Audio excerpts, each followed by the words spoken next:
বাংলা সিনেমার ইতিহাসে এমন নজির এর আগে খুব একটা দেখা যায়নি। সকালের প্রথম প্রহরেই সিনেমা হলে শো। সকাল হলেও দেব শুভশ্রীর ভক্তদের কাছে এ যেন ধূমকেতুর দিন। তাই তো বৃহস্পতিবার ভোর 6টা থেকেই শহরের বিভিন্ন প্রেক্ষাগৃহের সামনে ভিড় জমিয়েছিলেন অনুরাগীরা। 10 বছর পর জনপ্রিয় এই জুটির প্রত্যাবর্তনে তিলোত্তমা শহর যেন ধূমকেতুর জ্বরে কাঁপছে। গত 4 আগস্ট নজরুল মঞ্চে ধূমকেতুর ট্রেলার লঞ্চের অনুষ্ঠানে দীর্ঘ 1 দশক পরে অভিমান ভুলে পাশাপাশি দাঁড়িয়েছিলেন দেব ও শুভশ্রী। মুহূর্তেই দর্শকেরা ফিরে গিয়েছিলেন পরাণ যায় জলিয়ারে ও চ্যালেঞ্জের সোনালি দিনে।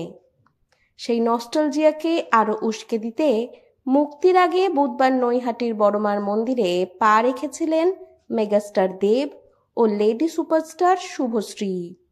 দেব শুভশ্রীর এই পুনর্মিলন নিয়ে সোশ্যাল মিডিয়ায় যেমন প্রশংসার ঝড় উঠেছে, তেমনি রাজ চক্রবর্তী ও রুক্মিণী মৈত্রকে নিয়ে তৈরি হয়েছে একের পর এক মজার মিম।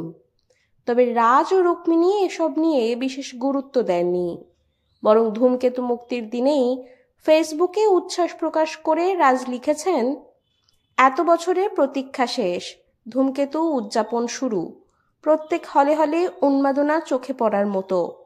দেব শুভশ্রী কৌশিক গাঙ্গুলি সহ গোটা টিমকে আমার আন্তরিক শুভেচ্ছা।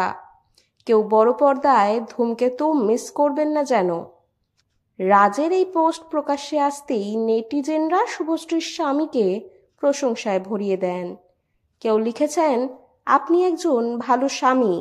আবার কেউ বলেন, কিসের টানে ধূমকেতু দেখব জানেন, দেব শুভশ্রী জুটিকে আরো একবার একসঙ্গে দেখব তাই। এর পিছনে আপনার অবদান অনস্বীকার্য। অন্য এক নেটিজেন লিখেছেন, আপনার মতো স্বামীকে কুর্নিশ জানাই।